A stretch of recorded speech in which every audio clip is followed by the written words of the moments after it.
Hello everyone. मैं सतपाल चौधरी एक बार फिर से आप सभी का हमारा इस सेशन में स्वागत करता हूँ।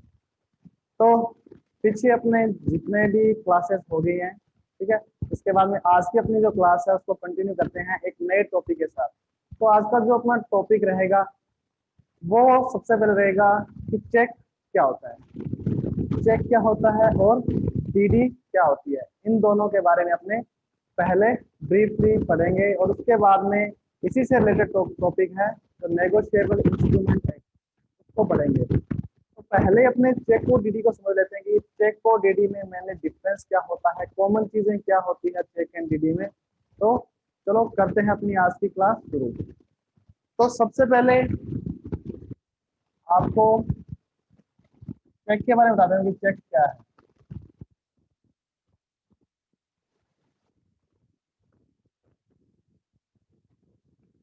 तो मैं आपको एक इमेज के जरिए समझा देता हूँ कि चेक मेनली है क्या। चेक आपने लाइफ में सभी ने देखा होगा कि कैसा होता है।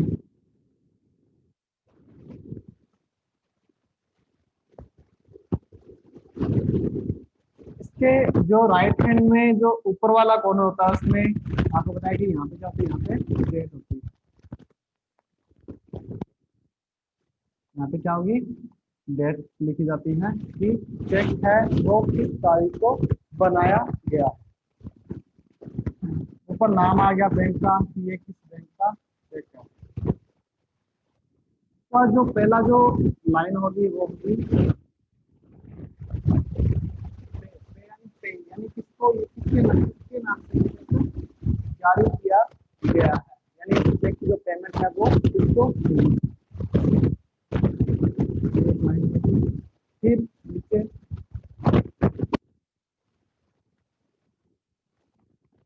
इस वाली लाइन होगी इसमें मेनली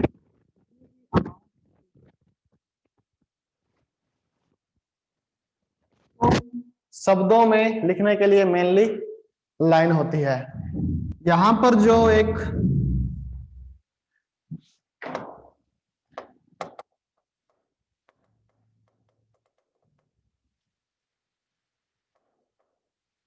यहां पर जो एक मेनली डिब्बा बना होगा, यहाँ पर फिगर में चेक की अमाउंट लिखी जाती है। ठीक है, यहाँ पर क्या होता है, फिगर में अमाउंट होती है वो हमें लिखनी होती है।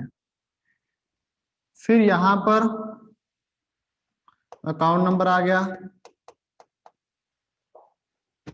और नीचे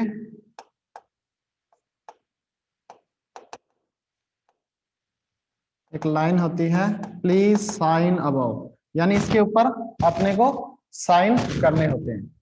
तो मेनली जो फॉर्मेट होता है चेक का वो ये रहता है, फर्स्टली डेट, फिर पे यानी पेई कौन है, किसके नाम पर ये चेक काटा गया है या जारी किया गया। इसके बाद में रुपीज को मेनली शब्दों में लिखा जाता है। यहाँ पर जितनी भी अमाउंट का चेक होता है उसकी उसकी जो अमाउंट है वो फिगर में लिखी जाती है।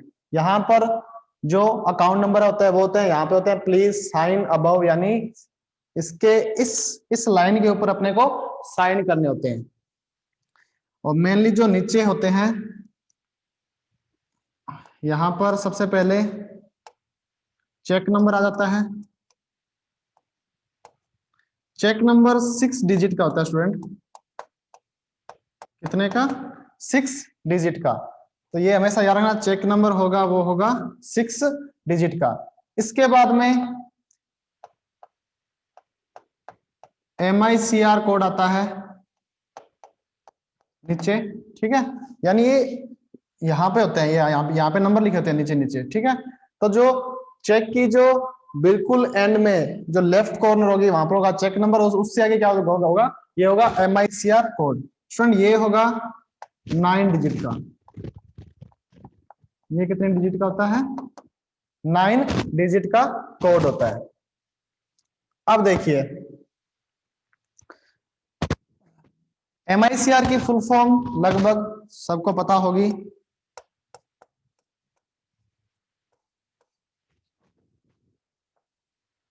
M से है मैग्नेटिक, I से है इंक, सी से है करेक्टर, आर से है रिकॉग्निशन।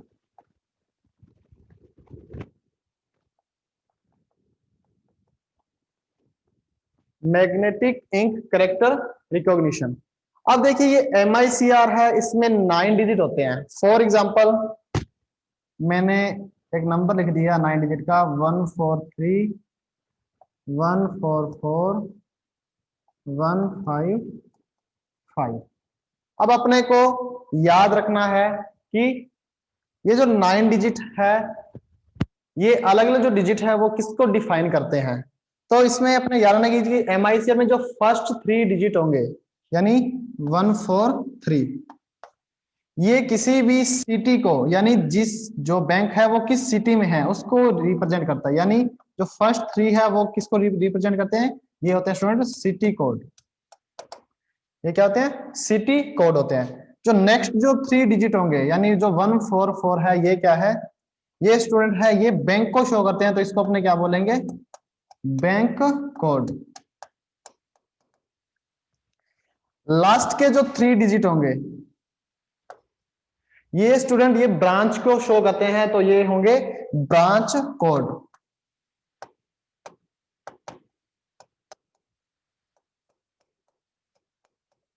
फॉर एग्जांपल SBI का ये चेक है, मैंने यहां पे लिख दिया, मान लो ये बैंक को शो करते हैं, तो ये किस बैंक का है, ये SBI का है, ये SBI बैंक का चेक है। अब यहाँ पर MICR कोड ये लिखा हुआ है, तो मान लो कि ये जो बैंक है SBI का, या ये जो ब्रांच है ये कहां पे, ये जयपुर में है, ठीक है। तो फर्स्ट के जो 3 है वो सिटी को प्रेजेंट करेंगे कि किस सिटी में ये बैंक है।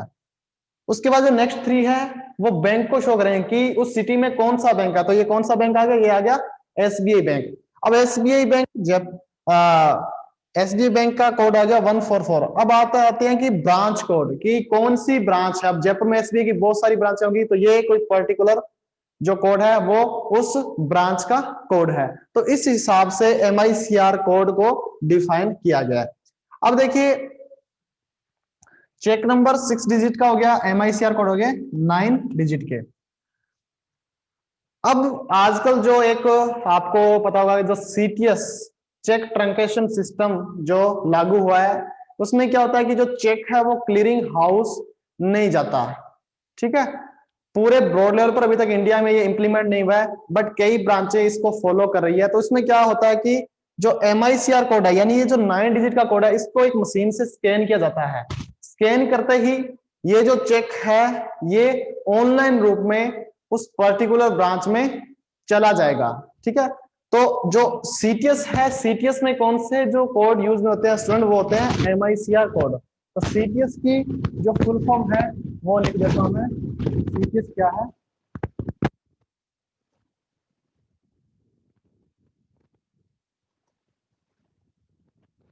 Cheque truncation system. ये जो इंडिया में इंप्लीमेंट हुआ, यानी शुरू किया गया वो 2010 में, ठीक है। 2010 में जो CTS को शुरू किया गया। अब देखिए ये जो मैंने आपको बताया कि मान लो कि ये SBI बैंक ये जयपुर का है, जयपुर की कोई ब्रांच है। अब मान लो ये चेक है, ये मुझे अपनी जो ये मान लो कि उस बैंक का जो चेक था वो किसी पर्सन ने मेरे को दे दिया, बट मेरा तो जो अकाउंट है वो गंगानगर में है। तो मैं ये चेक कहाँ पे लगाऊंगा, ये लगाऊंगा गंगानगर में। अगर ये CTS इंप्लीमेंट नहीं हुआ होता तो ये क्या होता कि ये जो मेरा चेक है ये फिजिकली पहले क्लियरिंग हाउस जाता, जो गंगानगर ब्रांच का क्लियरिंग हाउस है वहां पे, वहां से जो पर्टिकुलर ब्रांच है जयपुर की, वहां पे ये चेक बाय पोस्ट जाता। तो देख लो कितना टाइम लगता, ठीक है। 7 दिन मान के चल लो, या 5 दिन, या 3 दिन, यानी टाइम तो लगता ना, यानी दिनों में टाइम लगता कि ये जो पहले चेक है ये जयपुर में उस ब्रांच में जाता, वहां पर जाके फिर क्लियरिंग हाउस, फिर उस पर्टिकुलर ब्रांच में पहुंचता, फिर वो चेक करते, फिर वो डिसीजन लेते कि पेमेंट करनी है कि नहीं करनी।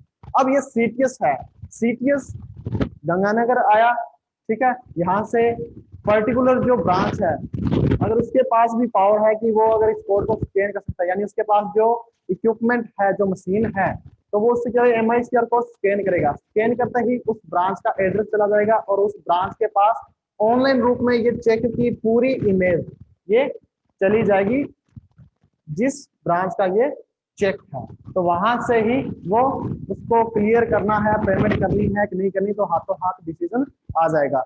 बट इसमें क्या होता, अगर ये सीटीएस ना होता तो क्या होता, ये जो फैसिलिटी है या फिर जो इस फैसिलिटी या चेक की जो फैसिलिटी है या इसकी जो पेमेंट है, इसको लेने में अपने को ज्यादा टाइम लगता है। तो यार ना सीटीएस में क्या होते हैं, MICR कोड चेन होते हैं। ये मैंने आपको बता दिया कि 9 अंकों का ये एक डिजिट है, और कौन सा अंक किसको रिप्रेजेंट करता है इसके बारे में मैंने आपको डिटेल में बता दिया, और ये किस हिसाब से काम करता है ये भी मैंने आपको बता दिया। तो सीटीएस की फुल फॉर्म याद रखना, चेक ट्रांजैक्शन सिस्टम, 9 डिजिट का होता है। आजकल के एग्जाम में ये पूछा जाता है कि मान लो कि फर्स्ट 3 डिजिट है वो किसको शो करते हैं, नेक्स्ट 3 डिजिट है वो किसको शो करते हैं, और उसके आगे जो लास्ट के 3 डिजिट है वो किसको रिप्रेजेंट करते हैं। तो आपको पता होना चाहिए कि पहले जो 3 है वो सिटी को, अगले 3 बैंक को, और लास्ट के जो 3 है वो ब्रांच को रिप्रेजेंट करते हैं। तो स्टूडेंट ये था चेक। एक रफली इमेज में मैंने आपको बताया कि चेक में मेनली बड़ी बड़ी चीजें क्या होती है। अब चेक में आपको 3 डेफिनेशन याद रखनी है, वो मैं आपको लिख के दे रहा हूँ कि 3 डेफिनेशन है वो कौन कौन सी है, जिसमें आपको पता चलेगा कि क्या क्या चीजें मेनली इंपॉर्टेंट होती है।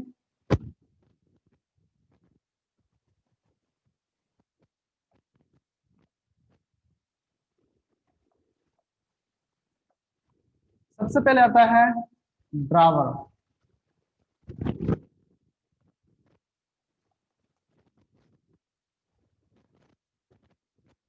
ड्रावर क्या होता है, आपने नाम सुना कि ड्रावर क्या है। तो चेक में जो ये 3 चीजें हैं उसके बारे में पढ़ेंगे। उसके बाद में ड्रावर के बारे में आता है ड्रावर।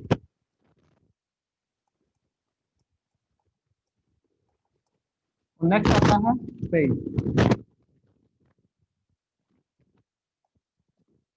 तीनों के बारे में हमने पढ़ेंगे कि ड्रावर क्या है, ड्रावी क्या है, और पे क्या है। पे को तो मैंने आपको बता दिया कि पे से आपको याद रखना है। यहाँ पे देखो लिखा है कि पे टू, यानी किसको पे करना है। तो इसमें मैंने आपको बताया कि पे कौन होता है, जिसको, जिसके नाम से ये चेक इश्यू होता है या जिसको पेमेंट मिलनी है। सबसे पहले जो ड्रावर है उसको समझ लेते हैं कि ड्रावर क्या है। अब देखिए ड्रावर वो होता है स्टूडेंट जो चेक बनाता है।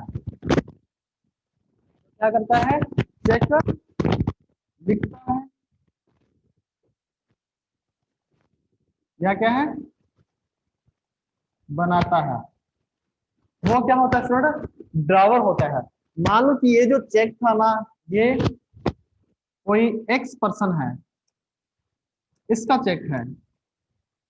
तो चेक यानी ये जो चेक है ये किसका, ये एक्स पर्सन का है। तो इसको बनाने का अधिकार किसका है, ये एक्स एक्स पर्सन के पास ही है, क्योंकि सारी डिटेल वो भरेगा, लास्ट में साइन भी वही करेगा, ये मेरा चेक है और इसको पेमेंट करनी है। तो अधिकार किसके पास है, एक्स पर्सन के पास है। तो यहाँ पर एक्स पर्सन क्या है, वो ड्रावर है, क्योंकि जो चेक बनाता है या लिखता है, ठीक है, वो क्या होता है, वो ड्रावर होता है। तो एक्स पर्सन क्या है, यहाँ पर ड्रावर है स्टूडेंट। इसके बाद देखिए अब चेक किसने बना दिया, ठीक है, ये एक्स पर्सन किसी वाई पर्सन को ये चेक दे रहा है। ठीक, किसको दे रहा है, ध्यान से समझ रहा है इस बात को। जो एक्स पर्सन है इसको पेमेंट करनी है किसको, वाई पर्सन को। तो ये उसने मान लो यहाँ पे लिख दिया कि किसको पेमेंट करनी है, ये कोई वाई पर्सन है, इसको पेमेंट करनी है। तो यहाँ पे पे कौन हो गया, पे ही हो गया स्टूडेंट वाई पर्सन। यानी पे हमेशा वो होता है जिसको पेमेंट मिलती है या जिसके नाम पर चेक बनाया जाता है। तो वाई को यहाँ पे पेमेंट मिलेगी, सीधी सी बात है। तो पे कौन होता है, जिसको पेमेंट मिलती है।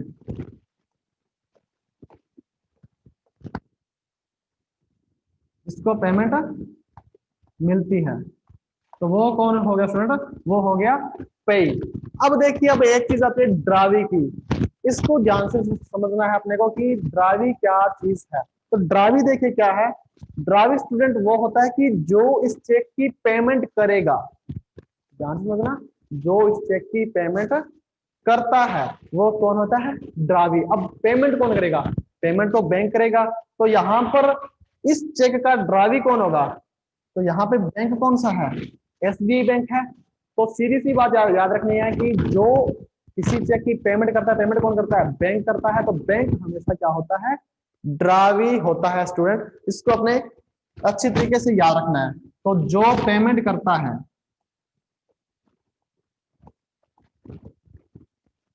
जो पेमेंट करता है वो क्या होता है? या वो होता है ड्रावी। तो यहां पर हमेशा याद रखना बैंक क्या होता है?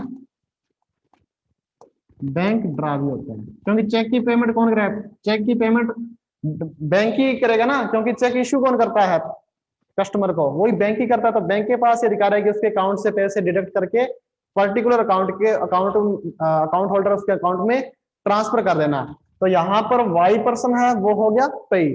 तो ध्यान से समझना, जिसका चेक है या जो चेक बना रहा है या लिख रहा है वो कौन होगा? ड्रावर होगा। तो ये एक्स पर्सन का चेक था, तो एक्स यहाँ पे क्या है? ड्रावर है। ठीक है, ये यहाँ पे फॉर एग्जाम्पल ड्रावर कौन है? एक्स है। ठीक है, ड्रावी जो इस चेक की पेमेंट करेगा, बैंक का चेक है तो बैंक की पेमेंट करेगा। तो फॉर एग्जांपल यहाँ पे ड्रावी कौन है? एसबीआई बैंक है। ठीक है, एसबीआई बैंक क्या है? ड्रावी है। पे जिसको पेमेंट मिलनी है, अब पेमेंट किसको मिलनी है? वाई को मिलनी है। तो फॉर एग्जांपल वाई क्या है? वाई स्टूडेंट यहाँ पे है पे। तो ध्यान से इस चीज को समझना है अपने को कि तीनों जो डेफिनेशन है वो किस हिसाब से काम करती है, और एग्जाम में अगर क्वेश्चन आता है तो अपने को किस तरीके से इसको अटेम्प्ट करना है, जल्दबाजी नहीं करनी। तो चेक का बड़ा बड़ा फॉर्मेट आपको मैंने बता दिया कि चेक में मेनली होता क्या है। अब देखिए नेक्स्ट चलते हैं। हाँ, एक चीज और, एक डेफिनेशन और बता देता हूं आपको। मैंने यहाँ पे बताया कि जो रुपीज को अगर डिफाइन करना या शब्दों में लिखना है तो वो अपने यहाँ पे लिखते हैं। और यहाँ पे क्या होता है? यहाँ पर फिगर में अमाउंट आती है। यहाँ पे क्या आती है? फिगर में अमाउंट आती है।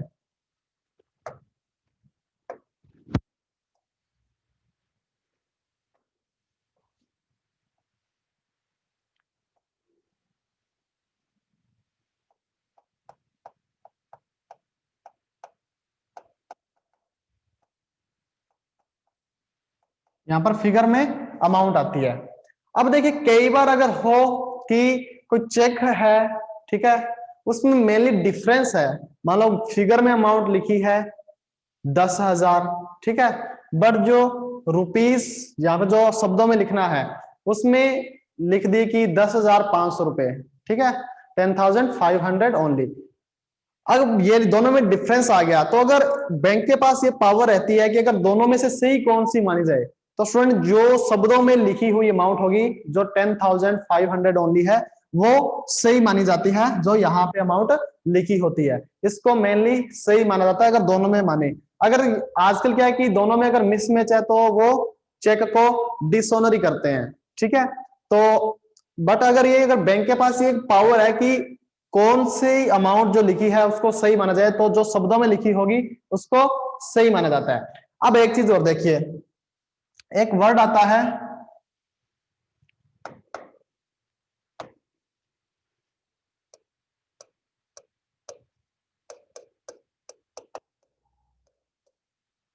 Courtesy amount.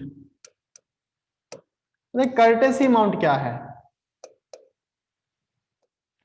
कर्टेसी अमाउंट क्या है? देखिए स्टूडेंट, कर्टेसी अमाउंट देखिए सीधा से याद रखना कि मान लो कोई भी चेक है, अब दोनों अंकों और शब्दों में दोनों में लिखना जरूरी है, बट मान लो कि उसने शब्दों में ना लिखकर सिर्फ अंकों में लिख दिया, यानी जो अमाउंट है वो ओनली फिगर में लिख दिया, तो उसको बोला जाता है कर्टेसी अमाउंट। यानी ऐसा चेक जिसमें जो अमाउंट है वो ओनली फिगर में लिखा है, शब्दों में उसको डिफाइन ही नहीं किया है, तो उसको क्या बोलेंगे? उसको बोलेंगे स्टूडेंट कर्टेसी अमाउंट। तो यानी फिगर में जो अमाउंट लिखी होती है उसको क्या कहते हैं? कर्टेसी अमाउंट कहते हैं।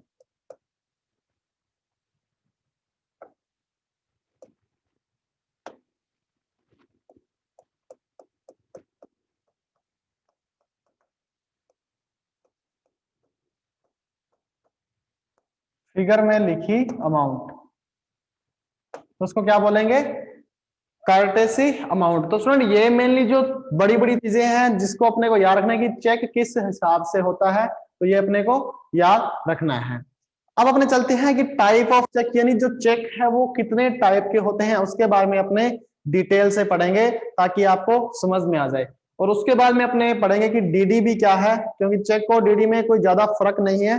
डीडी का जो फॉर्मेट है वो भी सेम यही रहता है, डीडी का जो फॉर्मेट है वो सेम यही रहता है, इसको आपको याद में रखना है।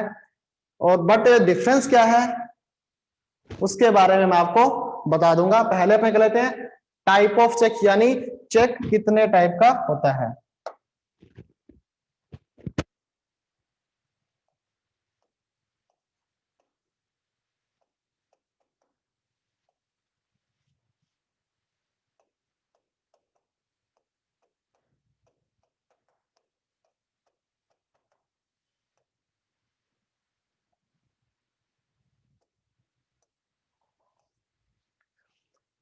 देखिए टाइप ऑफ चेक में सबसे पहले आता है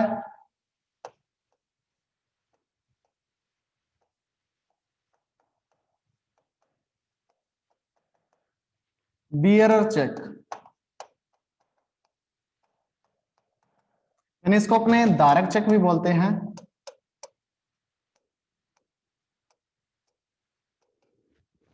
बियरर चेक या धारक चेक।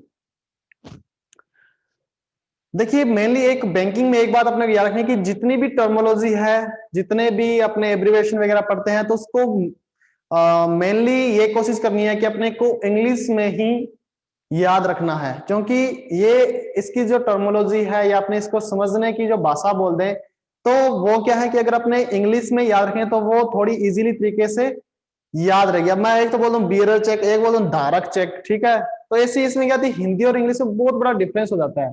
तो चाहे कोई हिंदी मीडियम से है या नहीं है, ठीक है, चाहे वो इंग्लिश मीडियम है या नहीं है, तो आप दोनों को ये कोशिश ये करनी है कि अपने को क्या है टाइप ऑफ चेक या अपने जो फाइनेंशियल जो पढ़ रहे हैं या बैंकिंग जो पढ़ रहे हैं उसको ज्यादा से ज्यादा अपने अंडरस्टूड करना है इंग्लिश लैंग्वेज में, ताकि अपने को याद रखने में आसानी है और अपने कंफ्यूज ना हो। अब देखिए चलते हैं बियरर चेक क्या है या धारक चेक किसको बोलते हैं। तो इसमें क्या होता है कि ऐसा चेक जो जिसके हाथ में है, ऐसा चेक जो जिसके हाथ में है वो उसका क्या है, मालिक है, ठीक है। चेक किसी के नाम पर था, मैं बाजार में जा रहा था सड़क से, मेरे को एक चेक मिल गया, ठीक है, तो उसमें क्या था, किसी पर्सन के नाम से काटा हुआ था, अब वो मेरे हाथ में है। अगर वो चेक का टाइप बियरर चेक है तो मैं उस चेक की पेमेंट उस पर्टिकुलर ब्रांच में जाके ले सकता हूं। तो स्टूडेंट ये होता है बियरर चेक। अब देखिए कैसे, आजकल के जो चेक होते हैं उसमें तो सीधा, जैसे मैंने आपको बताया कि सीधा पे लिखा होता है कि पे किसको करना है, ठीक है। जो पहले जो चेक आते थे ना उसमें पे लिखा, इसके बाद में आता था कि ऑर्डर हो रहा था, होता था वर्ड क्या, ऑर्डर। तो जैसे मैंने आपको चेक का फॉर्मेट दिया उसमें पे में कर दिया कि मान लो कि एक्स पर्सन को कर दिया और इस ऑर्डर को काट दिया, तो ये क्या बन गया, ये एक बियरर चेक बन गया कि डायरेक्ट चेक है कि काटा हुआ एक्स पर्सन के हाथ में है बट किसी मर्जी के पास हो इसकी पेमेंट उसको मिल जाएगी। तो ये स्टूडेंट क्या था, ये सेफ नहीं थे, क्या नहीं थे, ये चेक सेफ नहीं थे, क्योंकि इसमें क्या है कि गलत हाथों में पेमेंट जाने की संभावना ज्यादा रहती थी। अब देखिए, अब इस ऑर्डर वर्ड को मैंने काट दिया, यानी ये क्या बन गया, ये बियरर चेक बन गया। ये चेक का फॉर्मेट था,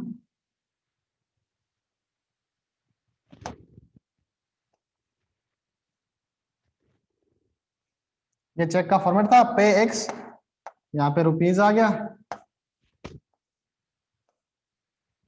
यहाँ फिगर में अमाउंट आ गई, यहाँ साइन आ गए, यहाँ पे आ गए अकाउंट नंबर, नीचे MICR कोड और बैंक कोड आ गए। तो यहाँ पे एक्स को कर दिया बट मैंने क्या किया, ऑर्डर वर्ड को काट दिया, तो क्या हुआ, ये बन गया बियरर चेक। अब एक्स पर्सन के हाथ में था बट ये मेरे को मिल गया, तो मैं क्या करूंगा, मैं जाके इसकी पेमेंट ले लूंगा। अब एक बात याद रखना कि ये जो चेक होते हैं ना, इनकी जो पेमेंट होती है वो कैश काउंटर पर मिलती है। कैश काउंटर पर पेमेंट मिलती है। मैं ये चेक लेके कैश काउंटर पर जाऊंगा, उस पर्टिकुलर ब्रांच में चेक दूंगा और मैं पेमेंट मेरे को मिल जाएगी, क्योंकि मैंने जिस पर्सन ने ये चेक बनाया था उसने ऑर्डर वर्ड काट दिया कि इसमें कोई ऑर्डर नहीं है, सिर्फ एक्स पर्सन के नाम से काटा हुआ है। ये फॉर्मेलिटी है कि इस एक्स पर्सन के नाम से काटा हुआ है, बाकी ये मेरे पास है, आपके पास है, थर्ड पर्सन के पास है, एक्स वाई जेड किसी के पास भी है, तो उसको ये पेमेंट मिल जाएगी। तो ये हमेशा याद रखना कि बीरर चेक या धारक चेक क्या होते हैं कि जिसके हाथ लग गया ये चेक उसी के नाम पर ही या उसी को ही ये पेमेंट मिल जाएगी। तो इसमें बैंक की भी कोई रिस्पॉन्सिबिलिटी नहीं है, क्योंकि जिस बंदे ने चेक बनाया या जो इस चेक का ड्रावर था उसने ऑर्डर वर्ड काट दिया है कि पेमेंट आप कर दो।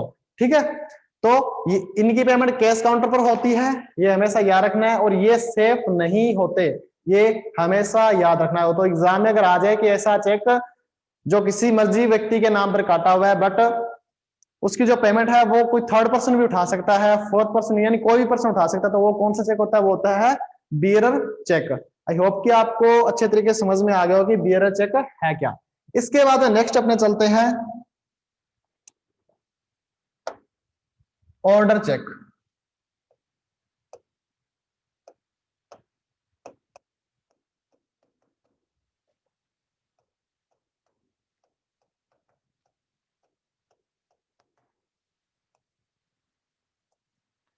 ये क्या होते हैं? ऑर्डर चेक में अब देखते हैं कि क्या कुछ चीजें होती है। अब ऑर्डर में देखिए, मैंने आपको वही फॉर्मेट जैसे बताया कि मान लो ये कोई चेक है, एसबीआई बैंक का है, डेट आ गई यहाँ पे,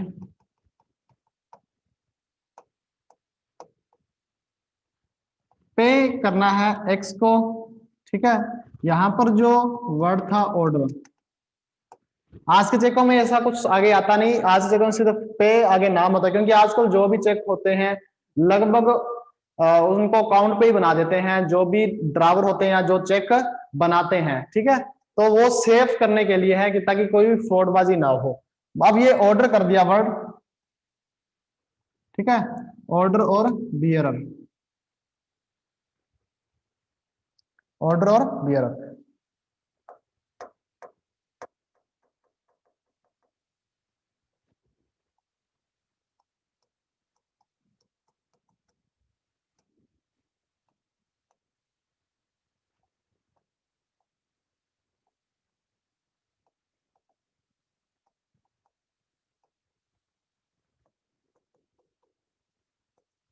मान लो ये जो चेक था, अब जिस बंदे ने ये चेक बनाया था उसने एक्स पर्सन पर काट दिया है। ठीक है, एक्स पर्सन के नाम पर ये चेक काटा। अब उसने ऑर्डर वर्ड है, इसको क्या कर दिया? इसको काटा नहीं, इसने इसने ये ऑर्डर वर्ड ऐसे छोड़ दिया, इस पर टिक कर दिया कि ये मेरा ऑर्डर है। अब इस जो ड्रावर था जिसने ये चेक बनाया है या ये जो चेक लिखा गया है, उसने बैंक को ऑर्डर दे दिया कि मैं आपको ऑर्डर देता हूं कि इसकी जो पेमेंट है, ठीक है, मान लो कि 10,000 पेमेंट है, ये जो पेमेंट है ये किसको? ये एक्स पर्सन को ही होनी चाहिए। अब जब पेमेंट देगा कोई जो भी पर्टिकुलर ब्रांच है, वो जब पेमेंट देगी तो उसकी ये रिस्पॉन्सिबिलिटी होगी कि वो ये चेक करे कि ये जो अमाउंट है ये हम एक्स पर्सन को ही दे रहे हैं या नहीं दे रहे। तो वो इनकी केवाईसी वगैरह चेक कर सकता है कि हाँ आप वही एक्स पर्सन ही हो ना जिसको ये चेक मिल रहा है। तो ये कहीं ना कहीं क्या है? सेफ है। किसके कंपैरिजन में? बियरर चेक के कंपैरिजन में। और इसकी भी जो पेमेंट होती है वो कैश काउंटर पर ही मिलती है, ऑनलाइन अकाउंट में नहीं आती। पेमेंट कहां मिलती है? कैश काउंटर में, कैश काउंटर पर मिलती है।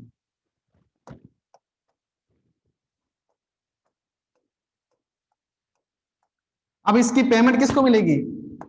इसकी जो पेमेंट है वो एक्स पर्सन को ही,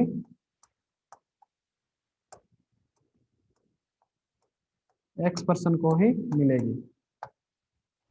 तो ऑर्डर का मतलब ये होता है कि चेक जिसके यानी जो पेई का नाम लिखा गया, ठीक है, उसी को ही पेमेंट मिलती है। ये ऑर्डर चेक का मतलब होता है। ये अच्छी तरीके से देख लो, यहाँ पे एक्स पर्सन है तो ये पेमेंट एक्स पर्सन को ही मिलेगी। बैंक की रिस्पॉन्सिबिलिटी है वो चेक करे कि हाँ एक्स पर्सन को पेमेंट दे रहे हैं या नहीं दे रहे। तो ये कहीं ना कहीं बियरर चेक के कंपैरिजन में जो ऑर्डर चेक है वो सेफ होता है। तो ये अपने को याद रखना है कि ऑर्डर चेक में जिस व्यक्ति के नाम पर चेक बनता है पेमेंट उसी को ही मिलती है। और क्या ये पेमेंट ऑनलाइन अकाउंट में आती है? नहीं आती, क्योंकि इसकी पेमेंट कैश काउंटर पर मिलती है। नेक्स्ट चलते हैं अपने जो अपना नेक्स्ट टाइप ऑफ चेक है उस पर। नंबर 3 आता है स्टूडेंट क्रॉस चेक।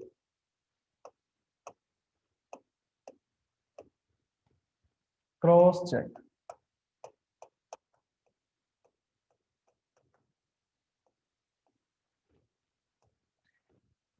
अब देख क्रॉस चेक क्या होता है। क्रॉस चेक का सीधा सा अपने का मतलब याद ये रखना है कि इसमें जो पेमेंट है वो सीधी अकाउंट टू अकाउंट ट्रांसफर होती है, फिजिकली कैश आपको हाथ में नहीं मिलता। तो इसमें क्या होती है? पेमेंट अकाउंट में ट्रांसफर होती है।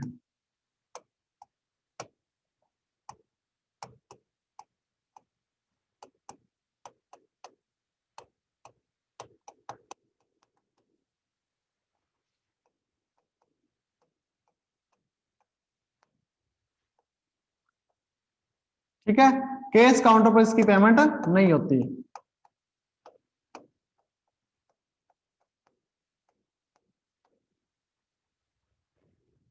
कैश काउंटर पर पेमेंट नहीं होती, तो ये बात अपने को याद रखनी है। अब देखिए कोई भी बियरर चेक है या ऑर्डर चेक है उसको अपने क्रॉस चेक बना सकते हैं। ठीक है, अब एक क्रॉस चेक की मेनली डिफरेंस क्या होता है कि इसमें क्या होता है कि चेक की लेफ्ट कॉर्नर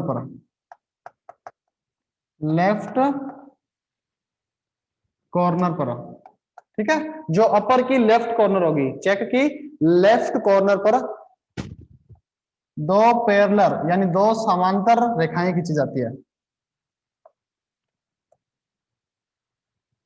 दो पैरेलल लाइन खींची जाती है, तो वो क्या बन जाता है स्टूडेंट? वो बन जाता है क्रॉस चेक। अब देखिए फॉर एग्जांपल अपने देखते हैं कि क्रॉस चेक किस हिसाब से बनता है। विद एग्जांपल आपको समझा देता हूं कि क्रॉस चेक किस हिसाब से आए बनता है।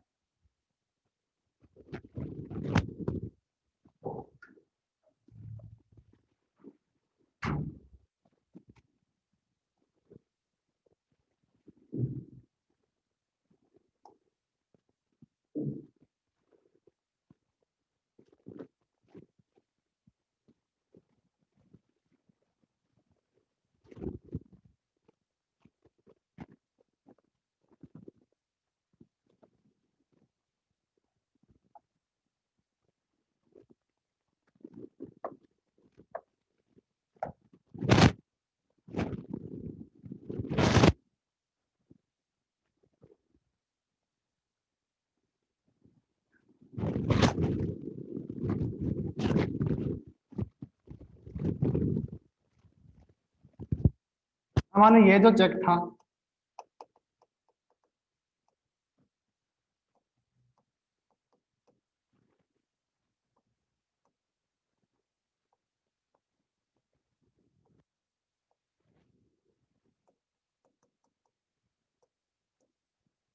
ये जो चेक था ये चाहे ऑर्डर है, अगर मैंने ऑर्डर वर्ड को काट दिया तो क्या बन गया? ये बन गया बियरर चेक। और नहीं काटा तो ये है, ये ऑर्डर का ऑर्डर है। अब मान लो ये मैंने एक्स पर्सन को दिया, ठीक है, एक्स पर्सन के नाम पर ये मेरा चेक था, मैंने एक्स पर्सन को पेमेंट करनी थी, मैंने एक्स लिखा, ठीक है, कि एक्स पर्सन को पेमेंट करनी है। अब मैंने मान लो कि ऑर्डर काट दिया, ये मैंने काट दिया ऑर्डर, ठीक है, तो ये क्या चेक क्या बन गया? बियरर चेक बन गया। बट अगर मैं ऑर्डर ना काटूं तो ये क्या है? ये ऑर्डर चेक ही रहेगा। पर मैंने अगर इसके साथ मैं क्या कर दूं, यहां पर लेफ्ट कॉर्नर पर मैंने अपर की जो लेफ्ट कॉर्नर बताई यहां पर दो पैरेलल लाइन खींच दूं, ठीक है, ये मैंने दो लाइनें खींची, तो ये क्या बन गया स्टूडेंट? ये बन गया क्रॉस चेक। तो आपको याद रखना है किसी भी ऑर्डर या बियर चेक को क्या कर सकते हैं अपने, ये क्रॉस चेक अपने बना सकते हैं। और क्रॉस चेक में क्या होता है, लिखा है पेमेंट अकाउंट में ट्रांसफर होती है, फिजिकली कैश नहीं मिलता इसमें, पेमेंट क्या होती है अकाउंट में ही ट्रांसफर होती है हमेशा। अब जो ये क्रॉस चेक है इसको कोई भी बना सकता है। मान लो कि मेरे को इस पर्सन ने क्या किया, मेरे को क्या किया, सॉरी, मान लो कि ये मेरा चेक था, मैंने एक्स पर्सन को ये काट दिया चेक कि ये तेरे को पेमेंट मिल जाएगी, ठीक है। अब वो गया, उसने क्या किया कि 2 लाइनें खींच दी। उसने ये सोचा कि यार ये बियरर चेक है या ऑर्डर चेक है, कि कल को मान लो कि सुरक्षित रहे, ताकि अपने को पता चले कि अकाउंट किस अकाउंट के माध्यम से या किस अकाउंट में जो अमाउंट है वो ट्रांसफर हुई है। तो मैंने क्या किया, ये जो चेक था ये एक्स पर्सन को दिया, ये नाम लिख के कि एक्स तेरे को पेमेंट हो जाएगी, 10,000 रुपए है, ये ट्रांसफर हो जाएंगे, ठीक है। अब मैंने दिया कि मैंने ऑर्डर चेक दिया या उसको बियरर चेक दिया, चाहे कोई मर्जी चेक बना के दिया हो, उसने क्या किया 2 लाइनें खींच दी, ठीक है। तो ये क्या हो गया, ये क्रॉस चेक हो गया, ठीक है। अब एक्स ने ये लाइनें बनाई थी, यानी कोई भी पर्सन किसी भी चेक को, ऑर्डर चेक हो चाहे बेयर चेक हो, उसको क्रॉस चेक बना सकता है, चाहे वो पेई हो चाहे ड्रावर हो। इससे क्या होता है कि कल को मान लो कि अकाउंट टू अकाउंट जब ट्रांसफर होगा, तो कल को अपने को पता होगा कि इस चेक की पेमेंट किस अकाउंट में ट्रांसफर हुई है। अगर चेक गुम भी हो जाता है तो उससे क्या होता है कि कोई भी चीज है वो पकड़ में आ जाती है, फ्रॉडबाजी नहीं होती इससे किसी भी तरीके से। अगर हो भी जाती है तो वो चीज पकड़ में आ जाती है, जो अपने स्टेटमेंट निकालेंगे इस चेक की जो अमाउंट है वो किसके अकाउंट में ट्रांसफर हुई है। तो ये था क्रॉस चेक, जिसकी जो पेमेंट है वो अकाउंट टू अकाउंट ही ट्रांसफर होती है। और किसी भी ऑर्डर या बियर चेक को अपने क्रॉस चेक बना सकते हैं। क्रॉस चेक का मतलब सिर्फ इतना ही है कि इसकी पेमेंट अकाउंट में ट्रांसफर होगी। तो जब भी लेफ्ट कॉर्नर के जो अपर साइड है चेक की, उसमें अगर आपको 2 पैरेलल लाइन दिखे तो समझ जाना कि ये क्या है, ये क्रॉस चेक है। अब क्रॉस चेक में 2 टाइप आते हैं स्टूडेंट, उसको ध्यान से समझना है। नंबर 1 है जनरल क्रॉस चेक और नंबर 2 है स्पेशल क्रॉस चेक। नेक्स्ट चलते हैं अपने, तो सबसे पहले बात करते हैं जनरल क्रॉस चेक की।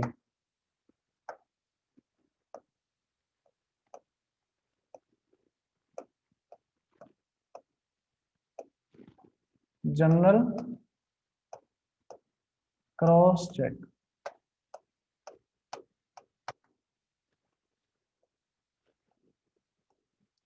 जनरल क्रॉस चेक स्टूडेंट क्या होता है, कोई भी चेक है उसकी लेफ्ट कॉर्नर पर अगर 2 लाइनें खींच दी तो वो एक जनरल क्रॉस है, ठीक है।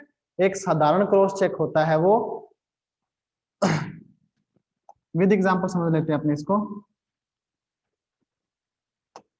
ये चेक था,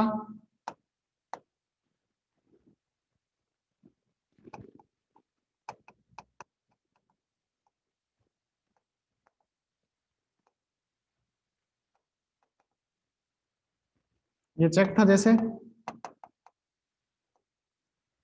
ठीक है।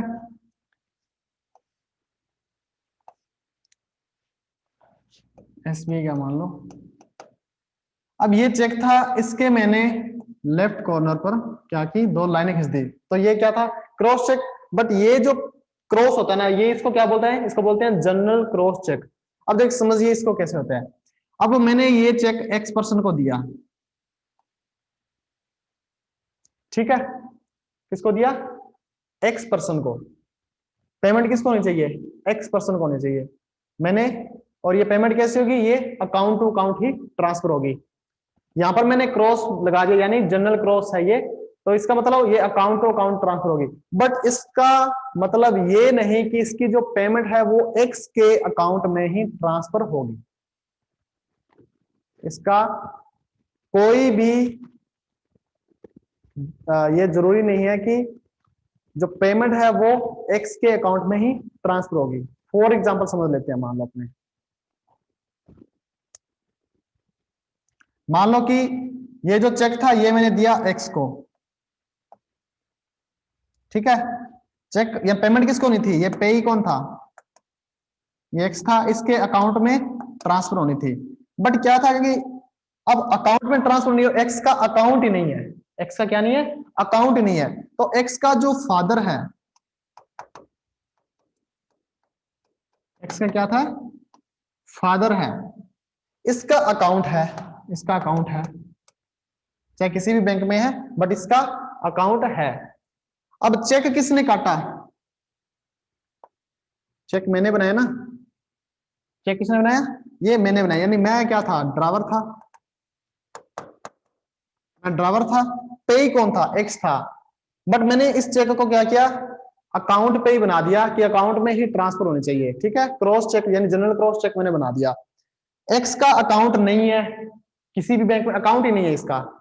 अब ये क्या कर सकता है? ये अपना फादर का इसका अकाउंट है, या यहाँ पे मदर ले लो, मदर का इसका अकाउंट है, या इसका कोई फ्रेंड है जिसका अकाउंट है, तो ये क्या कर सकता है? इस चेक को उनके अकाउंट में भी लगा सकता है।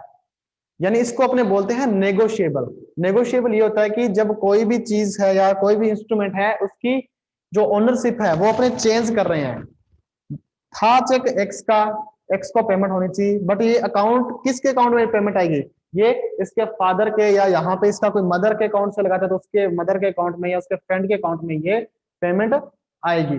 तो जनरल क्रॉस का मतलब सिर्फ ये होता है कि अकाउंट में पेमेंट आएगी, जरूरी नहीं कि एक्स के अकाउंट में आएगी। समझ गए? तो यहां से आपको याद रखना है कि चेक मैंने बनाया एक्स के नाम पर, एक्स का अकाउंट ही नहीं है, तो ये किसी के भी अकाउंट में ये अपना चेक लगवा सकता है और पेमेंट उसके अकाउंट में चली जाएगी। तो जनरल क्रॉस का मतलब स्टूडेंट ये है कि पेमेंट अकाउंट में आएगी, बट जरूरी नहीं कि एक्स के अकाउंट में आएगी। ये पेमेंट किसी के भी अकाउंट में आ सकती है जिसको भी एक्स चेक देता है। यानी ऐसा ये जो चेक होते हैं वो क्या होते हैं? ये नेगोशिएबल चेक होते हैं, यानी इसकी जो ओनरशिप है वो चेंज हो जाती है। इसको एक एग्जांपल से और समझ सकते हैं। मान लो कि कोई भी शॉपकीपर है, ठीक है, इसको पेमेंट देनी थी डिस्ट्रीब्यूटर को। किसको देनी थी? डिस्ट्रीब्यूटर को देनी थी। कितने? मान लो कि 1 लाख रुपए देने थे, ठीक है। तो इसने क्या किया? शॉपकीपर ने डिस्ट्रीब्यूटर जो मान लो एक्स था, इसको पेमेंट बना के दे दी एक्स ने। कितने?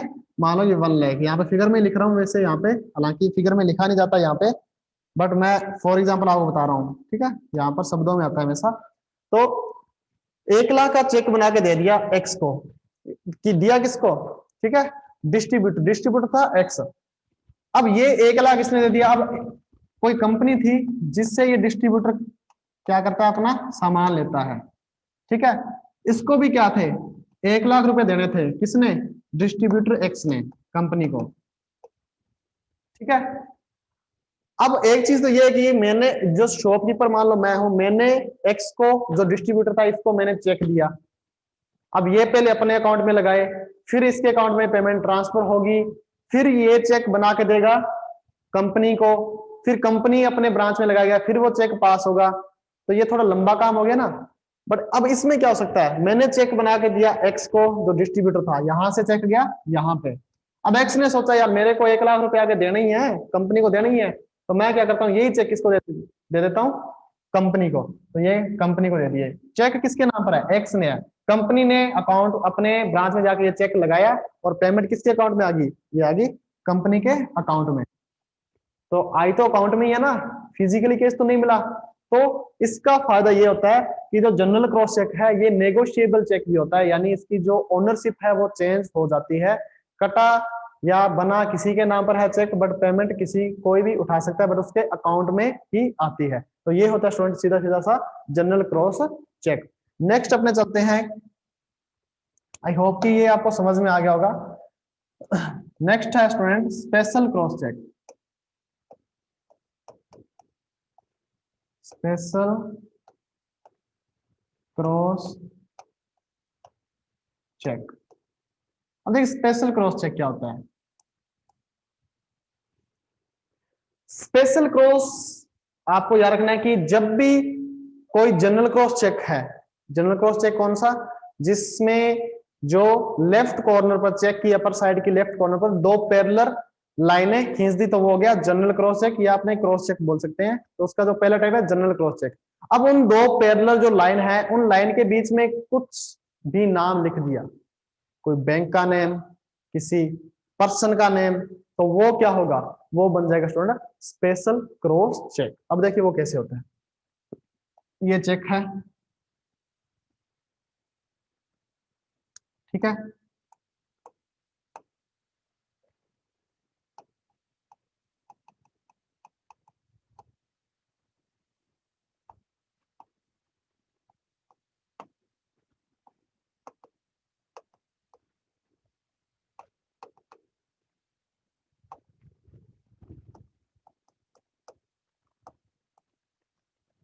अब देखिए, ये चेक है, ये मैंने एक्स के नाम पर काटा, ठीक है, एक्स के लिए बनाया कि इसको पेमेंट करनी है। अब यहाँ पे मैंने दो पैरेलल लाइन खींच दी, तो ये क्या हो गया, ये हो गया जनरल क्रॉस चेक, ये आपने बोल सकते हैं क्रॉस चेक, ठीक है। अब मैंने इसके बीच में मानो लिख दिया कि अकाउंट पे ओनली, तो ये क्या बन गया, ये बन गया स्पेशल क्रॉस चेक, यानी कुछ स्पेशल कैरेक्टर उन दो पैरेलल लाइन के बीच में लिख देना, तो ये क्या होता है, स्पेशल क्रॉस चेक। अब अकाउंट पे ही ओनली का मतलब क्या हो गया, एक्स के नाम पर ये चेक बना है, तो इसकी जो अमाउंट है, चाहे कितनी है, 10 रुपए है, 100 रुपए है, 1 लाख है, 20 लाख है, 50 लाख है, चाहे कितनी अमाउंट है, इसकी जो पेमेंट है वो अकाउंट पे ही ओनली लिख दिया, तो इसका मतलब ये एक्स के ही अकाउंट में जाएगा, यानी इस चेक को अपने ट्रांसफर नहीं कर सकते, यानी नेगोशिएट नहीं कर सकते, ठीक है। नेगोशिएबल चेक ये नहीं है, इसकी ओनरशिप चेंज नहीं होगी। अब इसकी पेमेंट किसको मिलेगी, अकाउंट पे ही ओनली, यानी इसकी पेमेंट हमेशा किसी भी हालत में एक्स को ही मिलेगी, ठीक है।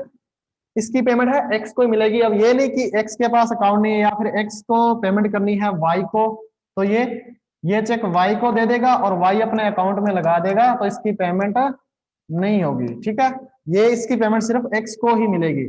यहां पर मैंने किसी बैंक का नाम लिख दिया, मैंने लिख दिया एचडीएफसी बैंक, यानी एक्स के एचडीएफसी बैंक अकाउंट में ही ये पैसा ट्रांसफर होगा। एसबीआई बैंक लिख दिया इसके बीच में, यानी एक्स के एसबीआई अकाउंट में ही ये ट्रांसफर होगा, यानी कुछ स्पेशल कैरेक्टर में लिख दिया। अब यहाँ पे मैंने अकाउंट पे ही ओनली लिखा। अपने प्रैक्टिकल लाइफ में भी ऐसी कुछ वर्ड अपने देखते हैं, कभी चेक देखा हो तो उसमें एक तो सीधी लाइनें लिखी होती है, क्रॉस चेक भी होता है, या इसके बीच में अकाउंट पे ही ओनली लिखा होगा, आपने देखा होगा, ठीक है। तो ये क्या होता है, ये स्पेशल क्रॉस चेक बन जाते हैं, इसकी पेमेंट उसी को मिलती है जिसके नाम पर ये चेक बना है, यानी जो पेई का नाम जो लिखा गया उसी को ही ये चेक इस चेक की पेमेंट मिलती है। तो ये होता है स्पेशल क्रॉस चेक। तो आपसे कोई पूछ ले कि क्या स्पेशल क्रॉस चेक है, ये ट्रांसफर हो सकता है, जी नहीं हो सकता, क्योंकि स्पेशल क्रॉस में क्या होता है, पेमेंट है उस पेई को ही मिलती है जिसके नाम पर ये चेक बना है। क्या ये नेगोशिएबल चेक है, जी नहीं, ये चेक नेगोशिएबल नहीं है, ठीक है। तो ये याद रखना। अब ये देखिए, सब अगर पूछ ले कि सबसे सेफ कौन सा है, ठीक है, तो सेफ तो हालांकि जनरल क्रॉस चेक भी सेफ है, बट स्पेशल क्रॉस चेक कैसे सेफ है कि जिसको अपने चाहते हैं कि पेमेंट उसी को ही मिले। मैं चाहता हूं कि ये पेमेंट है ये एक्स को ही मिले, तो ये पेमेंट किसको मिलेगी, ये सिर्फ एक्स को ही मिलेगी, क्योंकि उसी के ही अकाउंट में ये पेमेंट ट्रांसफर होगी। तो ये है होता है स्पेशल क्रॉस चेक। तो ये 3 टाइप के जो चेक है ये आपको मेनली याद रखने हैं। मैंने बता दिया कि जनरल क्रॉस, सबसे पहले बियरर चेक, उसके बाद में ऑर्डर, उसके बाद में क्रॉस चेक, और क्रॉस चेक के मैंने 2 पार्ट बता दिया आपको, जनरल क्रॉस और स्पेशल क्रॉस चेक। अब एक दो टर्मोलॉजी और आती है चेक में, उसको पढ़ लेते हैं कि वो क्या क्या होती है।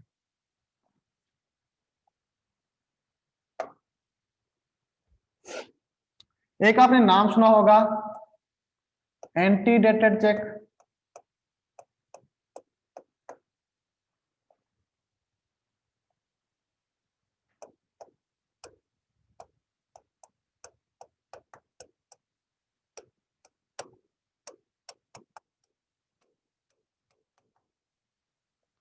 और एक आपने सुना होगा पोस्ट डेटेड चेक।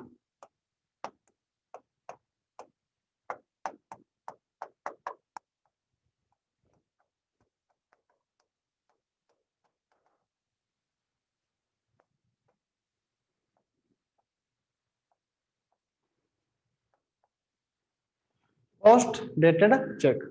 अब देखिए एंटीडेटेड और पोस्ट डेटेड चेक क्या होता है। देखो आपको बताइए कि मेनली जो अपने चेक काटते हैं वो प्रेजेंट की तारीख में काटते हैं। बट ये क्या होता है कि एंटीडेटेड और पोस्ट डेटेड चेक क्या है, आपको ये बात याद रखनी है कि सबसे पहले एंटीडेटेड चेक देखिए। एंटीडेटेड में क्या होता है, ऐसा चेक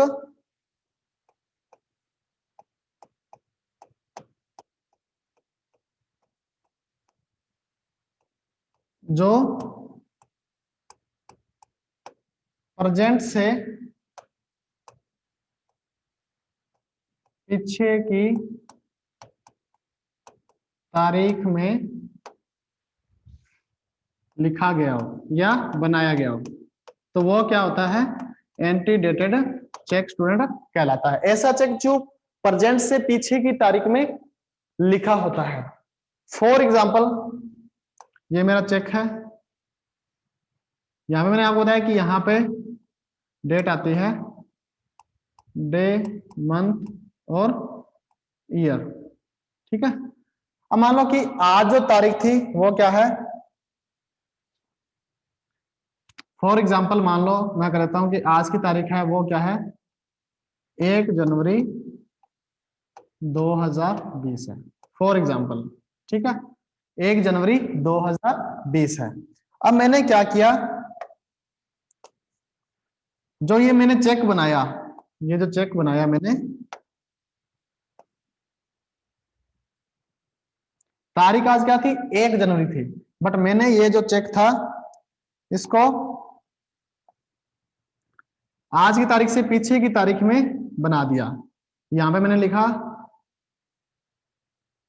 30/11/2019, तारीख आज क्या थी, 1 जनवरी 2020, बट 30/11/2019 को मैंने ये चेक काट दिया या बना दिया, यानी 30 तारीख में। अब इसमें क्या हुआ कि मैंने 30 तारीख लिख दी, तो यानी जो ये इसकी जो वैलिडिटी है वो 30 तारीख से स्टार्ट हो गई है, 30 नवंबर 2019 से, यानी आज से लगभग 1 महीने पहले ही, यानी 1 जनवरी से लगभग 1 महीने पहले ही क्या हुआ, इसकी जो वैलिडिटी थी वो शुरू हो गई है।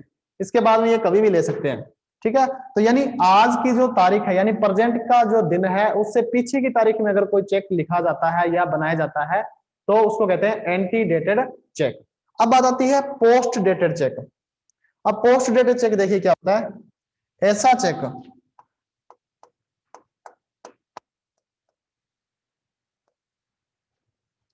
जो प्रेजेंट से आगे की तारीख में बना हो, उसको क्या कहेंगे, post dated cheque. For example ये चेक था, ठीक है, आज की तारीख है 1 जनवरी 2020, बट मैंने ये जो चेक है ये मानो काट दिया। 1 जनवरी से आगे की कोई भी तारीख हो, 2 तारीख हो, 5 हो, 10 हो, 30 हो, फरवरी की कोई तारीख हो, मार्च की हो, अप्रैल की हो, यानी आगे की कोई भी तारीख हो, ठीक है। तो मान लो मैंने यहां पे कर दिया कि 1 फरवरी 2020, तो 1 फरवरी 2020 1 जनवरी 2020 से 30 दिन आगे है, चाहे यहां पे मैं 2 जनवरी 2020 भी कर दूं, यानी आज की तारीख से चाहे एक दिन ही आगे हो, तो वो क्या कहलाता है, वो कहलाता है student post dated cheque. Post को आपने क्या रहना है, पोस्ट यानी आगे, ठीक है, यानी आगे की तारीख में लिखा हुआ चेक, वो क्या क्या कहलाता है, पोस्ट डेटेड चेक कहलाता है। अब इसमें आपको बात ये याद रखनी है कि जो चेक की जो अपने बोलते हैं वैलिडिटी है, या कब से ये चेक मान्य माना जाएगा, तो ये चेक 30 नवंबर 2019 से मान्य हो गया है, ठीक है। आपको पता है कि पहले जो चेक की जो वैलिडिटी या जो वैधता थी वो थी 6 मंथ, यानी 6 महीने तक चेक मान्य होता था, ठीक है, यानी आज के दिन कटा है तो अगले 6 महीने के बीच में कभी भी अपने पेमेंट ले सकते हैं उसको अपनी ब्रांच में लगाकर। बट अब हो गया है 3 मंथ, ठीक है, 3 मंथ ही चेक की वैलिडिटी है, तो ये चेक है वो 30/11/19 से इसकी वैलिडिटी स्टार्ट हो गई है, यानी अपने 1 महीने पीछे की तारीख में काटा है ना, तो 30/11 से 30/12 और 30/1, यानी इसकी जो अपने अमाउंट लेने की जो वैधता है वो है 30 जनवरी 2020 तक। इसकी जो वैलिडिटी स्टार्ट होगी वो होगी 1 फरवरी 2020 से। पोस्ट डेटेड में देखिए मैंने तारीख 1 फरवरी 2020 लिखी है, 1/2/2020, तो इसकी जो वैलिडिटी है वो 1 फरवरी 2020 से स्टार्ट होगी। तो इसका मतलब क्या है कि अपने चेक 1 फरवरी के बाद ही लगा सकते हैं, इससे पहले चेक नहीं लगा सकते। बैंक में अपने को अमाउंट नहीं मिलेगी, क्योंकि इसकी वैलिडिटी कब स्टार्ट होगी, इसकी होगी 1 फरवरी 2020 को। बट प्रेजेंट की तारीख क्या है, 1 जनवरी 2020। ये याद रखना, ये मेनली डिफरेंस होता है anti dated and post dated cheque में। अब नेक्स्ट देखिए, नेक्स्ट आपने एक नाम सुना होगा स्टेल चेक।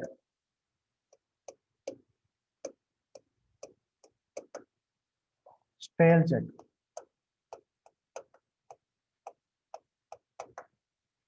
स्टेल चेक देखिए किसको बोला जाता है। मैंने आपको अभी बताया कि जो चेक की जो वैलिडिटी है, चेक की जो वैधता है वो कितनी होती है, फॉर 3 मंथ, 3 महीने की होती है। तो 3 महीने से पुराना चेक अगर हो जाता है तो वो क्या कहलाता है, स्टेल चेक कहलाता है। ठीक है, तो 3 महीने पुराना चेक। अब पुराना चेक ऐसे नहीं कि आज आप ब्रांच से लेके और वो 3 महीने आपने चेक यूज ही नहीं किया और वो पुराना हो गया, यानी तारीख जो आपने डेट लिखी है, आज की तारीख में आपने काटा है, तो आगे की 3 महीने की जो भी तारीख आएगी उसके बीच में आप उसकी पेमेंट ले सकते हो। बट 3 महीने से ऊपर हो गया तो वो चेक क्या हो गया, स्टेल चेक हो गया। 3 महीने पुराना चेक क्या कहलाता है, स्टेल चेक कहलाता है। ठीक है, और बैंक इस पर पेमेंट नहीं करता।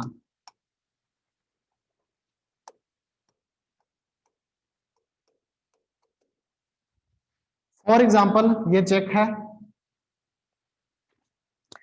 ठीक है, पूरा नहीं लिखेंगे, अपने सिर्फ डेट लिख लेते हैं। मान लो कि ये चेक है, इसको इस पर मैंने तारीख लिख दी 1/1/2020। ठीक है, यानी 1 जनवरी 2020 ये इसकी वैलिडिटी स्टार्ट हो गई है। मैंने क्या लिखा है कि 3 मंथ की ही इसकी वैलिडिटी होती है।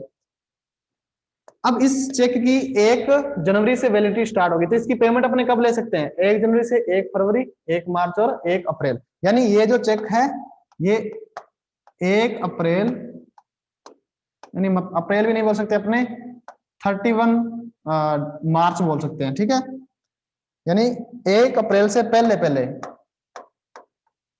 3 महीने कब हो जाएंगे इसको, 31 मार्च को 3 महीने हो जाएंगे, 31 मार्च 2020 तक। यानी 1 जनवरी को ये चेक बनाया गया और इसकी वैलिडिटी कब तक रहेगी, 31 मार्च 2020 तक रहेगी। 31 मार्च 2020 तक ही इसकी वैलिडिटी रहेगी, ये अपने को याद रखना है।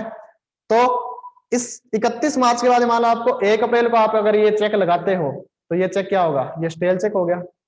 ठीक है, और बैंक स्टेल चेक पर कभी भी पेमेंट नहीं करता, ये आपको मेन ध्यान रखना है। तो आई होप कि आपको समझ में आ गया होगा कि स्टेल चेक होता क्या है। नेक्स्ट चलते हैं अपने, एक टर्मिनोलॉजी और आपने सुनी होगी,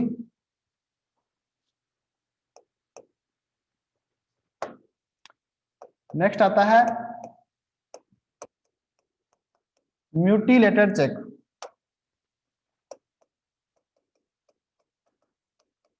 म्यूटिलेटेड चेक, देखिए म्यूटिलेटेड चेक क्या होता है, अगर कोई भी चेक, ऐसा चेक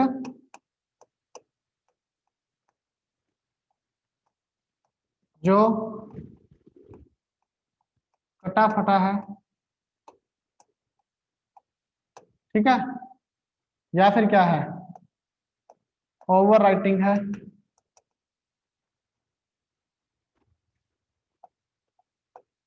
तो वो क्या कहलाता है, म्यूटिलेटेड चेक। और बैंक ऐसे चेकों पर क्या करता है, बैंक ऐसे चेकों पर पेमेंट नहीं करता, ये अपने को याद रखना है। ठीक है, कोई भी चेक है जो कटा फटा है, 2 टुकड़ों में हो गया, 3 टुकड़ों में हो गया, कट गया, कोई कॉर्नर फट गई, या फिर उस पर आपने ओवर राइटिंग कर दी। ठीक है, ओवर राइटिंग मतलब कोई भी चीज आपने लिखी 2 को 3 बना रहे हो, 1 को 7 बना रहे हो, तो वो क्या होती है, वो एक ओवर राइटिंग होती है। तो चेक बिल्कुल साफ सुथरा होना चाहिए, कहीं पर भी ओवर राइटिंग नहीं होनी चाहिए, वो ही चेक क्लियर होता है, उसी को ही पेमेंट मिलती है। तो म्यूटिलेटेड चेक का आपको याद क्या रखना है, ऐसे चेक जो कटा फटा है, ओवर राइटिंग है, तो वो म्यूटिलेटेड चेक होता है और बैंक ऐसे चेकों पर पेमेंट नहीं करता। एक बात और याद रखना, चेक पर अगर आप मल्टीपल टाइप की स्याही का यूज करते हो, इंक का यूज करते हो, तो वो भी अलाउ है। ठीक है, मान लो कि आप जो चेक बना रहे हो वो ब्लू पेन से बना रहे हो, साइन है वो ग्रीन पेन से कर रहे हो, तो ये चेक डिसऑनर नहीं होता। ठीक है, बाउंस नहीं होता, इस पर बैंक है वो पेमेंट करता है। अगर आप चेक पर मल्टीपल लैंग्वेज का भी यूज कर रहे हो तो वो भी अलाउ है। तो दोनों याद रखना है, चेक पर आप multiple language and multiple ink का भी यूज कर सकते हो, बट ओवर राइटिंग अलाउ नहीं है। ठीक है, तो ये होता है म्यूटिलेटेड चेक। नेक्स्ट देखिए,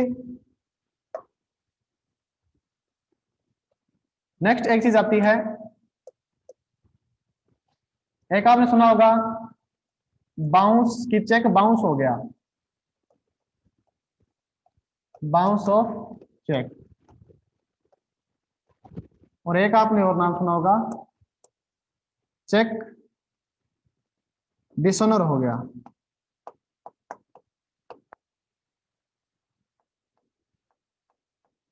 डिसऑनर ऑफ चेक।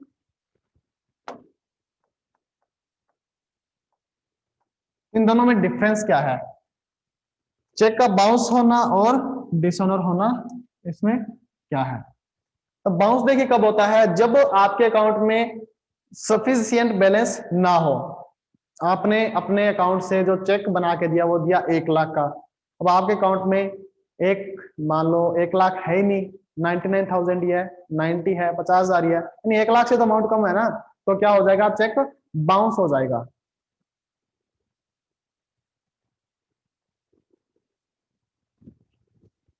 तो इनसफिशियंट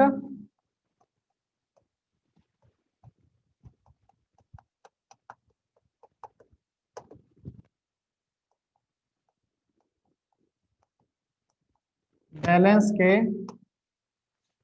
कारण चेक बाउंस होता है।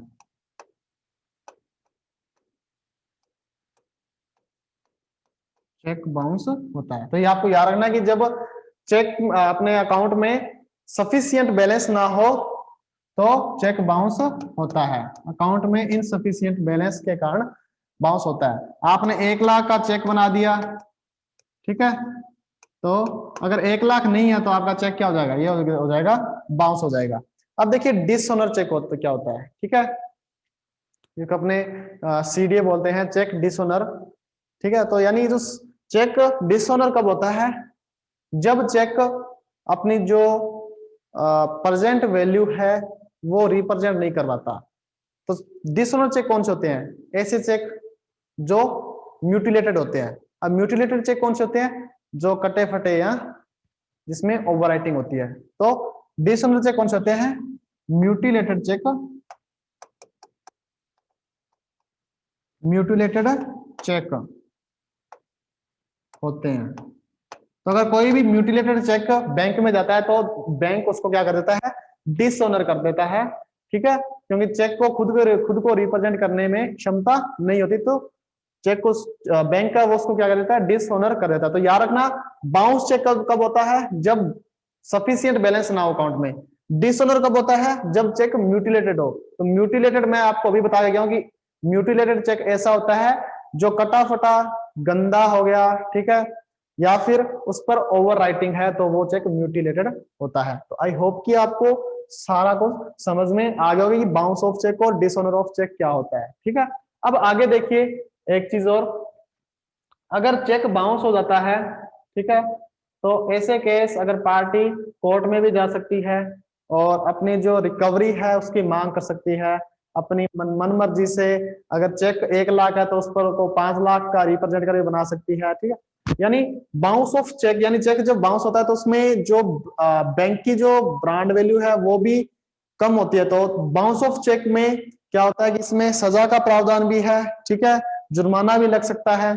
तो इसमें जो जितनी भी लीगल कार्रवाई होती है वो जिस बंदे ने ये चेक बनाया है, ठीक है, जो पेमेंट बनाई है, तो उसके खिलाफ कार्रवाई भी बैंक कर सकता है, उसको सजा भी हो सकती है। तो ये ऐसे केस कहां पे जाते हैं? ऐसे केस कोर्ट में जाते हैं। अब दूसरी बात देखिए, अब मैंने आपको ये बताया कि डीडी और चेक, इसमें मैं आपको थोड़ा मेनली बड़ा डिफरेंस बता दूंगा कि ये क्या होते हैं। तो डीडी मैंने आपको बताया कि डीडी जो है वो सेम किसकी तरह होती है? चेक की तरह ही होती है, ठीक है। तो बड़ा अपने डिफरेंस देख लेते हैं कि चेक और डीडी में क्या अंतर है।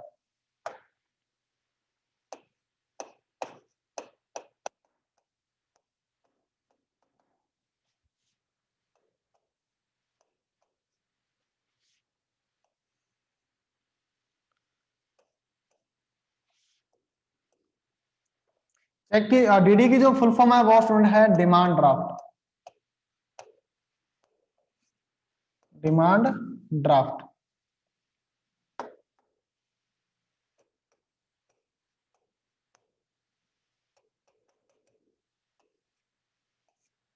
Demand draft. अब देखिए दोनों में मेनली डिफरेंस क्या है। चेक आपको पता है कोई भी पर्टिकुलर जो पर्सन है वो इशू करता है।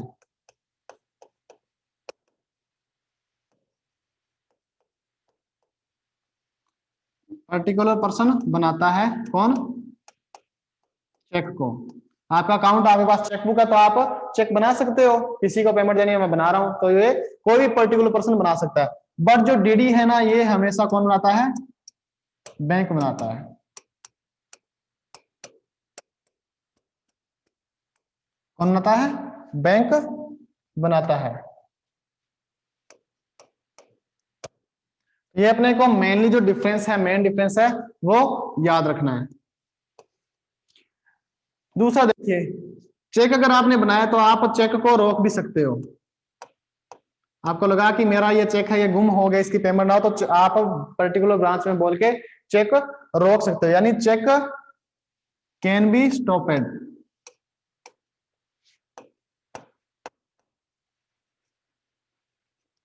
ठीक है, चेक को अपने स्टॉप भी कर सकते हैं, ये अपने को याद रखना है। बट जो डीडी है उसको स्टॉप नहीं कर सकते।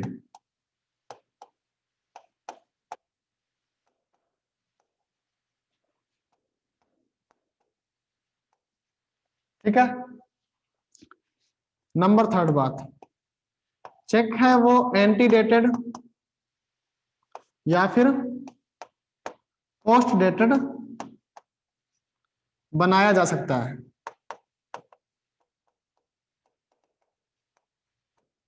आज से पीछे की तारीख में या आज से आज आगे की तारीख में चेक अपने बना सकते हैं। बट जो डीडी है वो प्रेजेंट,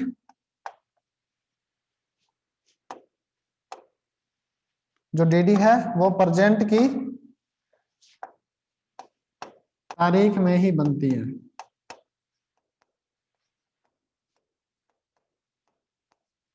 प्रेजेंट की तारीख में ही बनती है डीडी।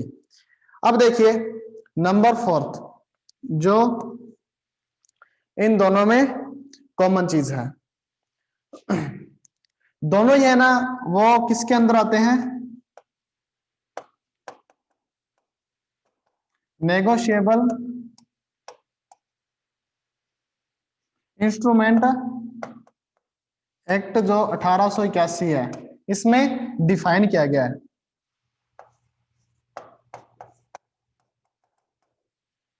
ठीक है, नेगोशिएबल इंस्ट्रूमेंट एक्ट 1881 में चेक को डिफाइन किया गया है, और इसको भी किसमें किया गया है? इसको भी नेगोशिएबल इंस्ट्रूमेंट एक्ट 1881 में ही डिफाइन किया है। ठीक है, ये शॉर्ट में लिख दिया, नेगोशिएबल इंस्ट्रूमेंट एक्ट 1881 में डिफाइन किया गया है। एक चीज और देखिए, चेक है वो बाउंस हो सकता है।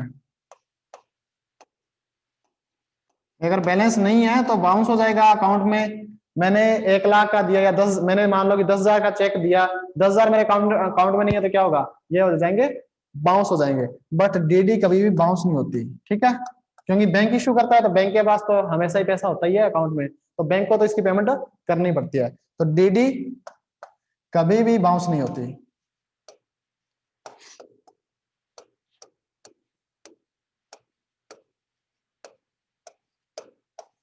डीडी कभी भी बाउंस नहीं होती।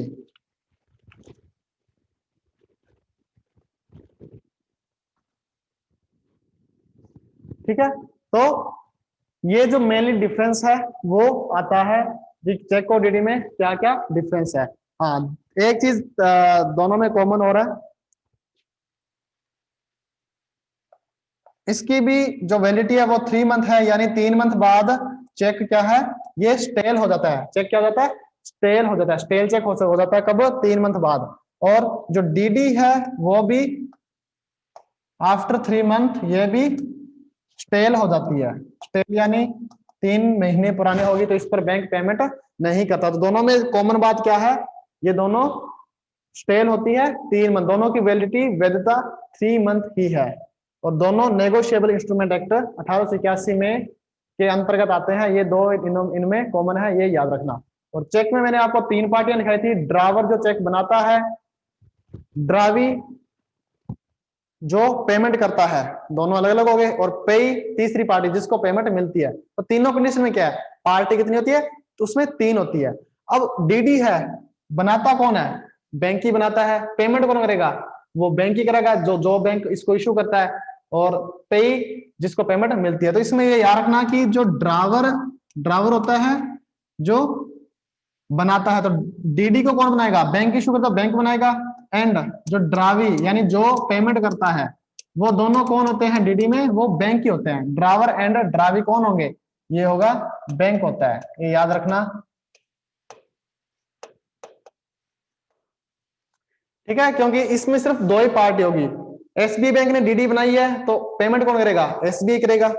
ठीक है, तो इसलिए ड्रावर और ड्रावी डीडी में एक ही पर्सन होता है, और पेई जो थर्ड जिसको पेमेंट होनी है वो दूसरी पार्टी होगी। तो इसमें सिर्फ 2 ही पार्टी होती है। चेक में कितनी होगी, 3 होगी। ठीक है, तो ये जो मेन डिफरेंस था वो था स्टूडेंट चेक एंड डीडी में क्या क्या डिफरेंस है।